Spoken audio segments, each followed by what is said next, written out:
Nous allons voir que l'humilité est quelque chose de nécessaire, vital, si nous voulons bénéficier du royaume de Dieu. Proverbe 15, 33 nous dit « La crainte de l'Éternel est une école de la sagesse. Avant d'être honoré, il faut savoir être humble. » Pour rentrer dans le royaume de Dieu, en effet, nous allons voir que c'est vraiment vital d'être humble. Nous savons que Jean-Baptiste était quelqu'un de vraiment très très simple. En effet, il était vêtu d'une tunique en poil de chameau et sa nourriture consistait à manger des sauterelles. Plus humble que ça, je ne vois pas. Nous allons voir cela dans Matthieu 3, 4. Jean portait une tunique en poil de chameau serrée autour de la taille par une ceinture de cuir. Il se nourrissait de sauterelles séchées et de miel d'abeilles. Et pourtant, Jésus le prend pour exemple en disant que ceux qui sont dans le royaume de Dieu sont encore plus humbles que lui.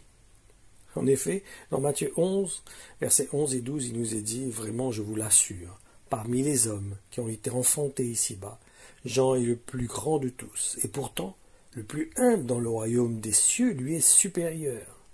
Depuis l'époque où Jean-Baptiste a paru jusqu'à cette heure, le royaume des cieux a été violemment combattu.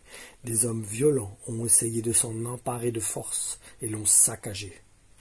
En effet, nous voyons même encore aujourd'hui, beaucoup essayent de prendre le royaume de Dieu par la force, de s'imposer, de se montrer, de se faire voir. Ma conclusion, nous faisons une image de ceux qui sont plus aptes à hériter du royaume de Dieu, mais cette image est fausse.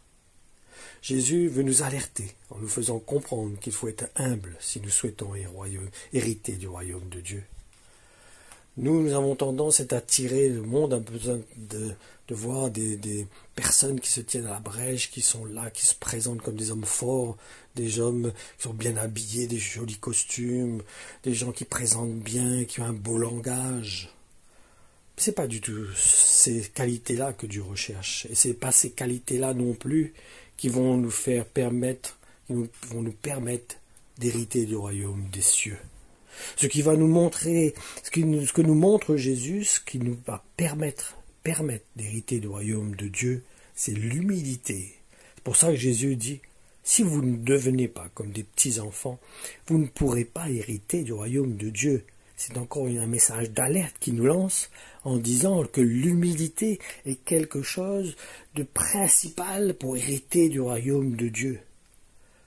Nous, bien souvent, nous mettons l'accent sur beaucoup de choses, mais Jésus, lui, il met l'accent sur l'humilité qui produit l'amour. Sans humilité, il ne peut pas avoir d'amour. On ne peut pas considérer l'autre si nous considérons nous-mêmes plus que l'autre. C'est l'amour qui nous emmène à nous humilier. C'est l'amour qui nous emmène à considérer les autres au-dessus de nous-mêmes. Sans amour, nous ne pouvons pas faire cela. Nous cherchons notre propre volonté, notre propre désir, notre ambition. Nous cherchons à nous faire valoir, à être bien vus. Beaucoup dans ce monde aujourd'hui, c'est ce que nous voyons. Tout le monde essaye de se faire voir, de se faire apprécier. On cherche des followers, on cherche d'avoir des gens qui sont attirés les gens vers nous, de se faire bien voir, d'être connu, d'avoir un nom qui est connu. Mais ce n'est pas du tout cela qui est la base pour hériter le royaume de Dieu. C'est pas le point de repère, c'est pas là-dessus, c'est pas sur ces points-là que Dieu va se baser pour nous permettre d'hériter du royaume de Dieu. Mais il est clair, il y a plusieurs avertissements dans la parole de Dieu. Jésus nous avertit à multiples reprises que c'est l'humilité qui est la base, qui nous permet de nous assurer du royaume de Dieu. La sainteté, vous savez que la sainteté, c'est dur de marcher dans la sainteté. Mais Seigneur dit que vous serez mesurés à la même mesure. Dieu va utiliser la même mesure que nous utilisons pour nous mesurer nous-mêmes. Ça veut dire que devant Dieu, quand Dieu va juger, notre façon que nous voyons les autres va jouer dans la balance pour nous permettre d'hériter du royaume de Dieu. Ce ne sera pas seulement la marche dans la sainteté, pour marcher dans la volonté de Dieu, qui est importante, qui est vitale. Mais nous savons tous que nous chutons tous d'une manière ou d'une autre. Et quelque part, l'amour et l'humilité rééquilibrent la chose, rééquilibrent les points faibles où nous chutons du côté sainteté. C'est important ce que je vous dis.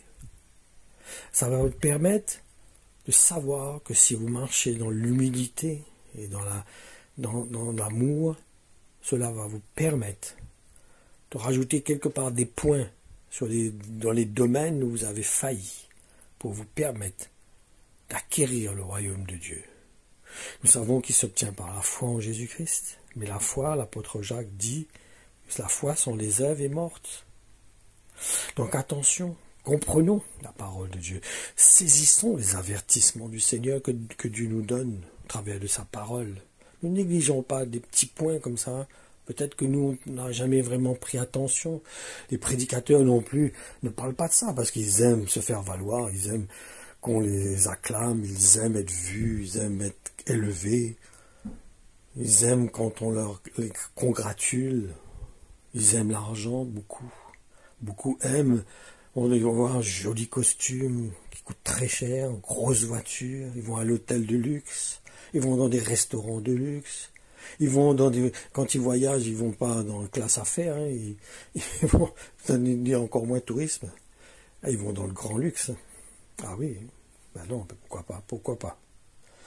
Mais nous allons voir dans le royaume de Dieu que Dieu va se baser sur l'humilité, et non sur ce que nous paraissons, mais sur une attitude humble, brisée, un cœur brisé, contrit. C'est cela que Dieu recherche. Soyez bénis.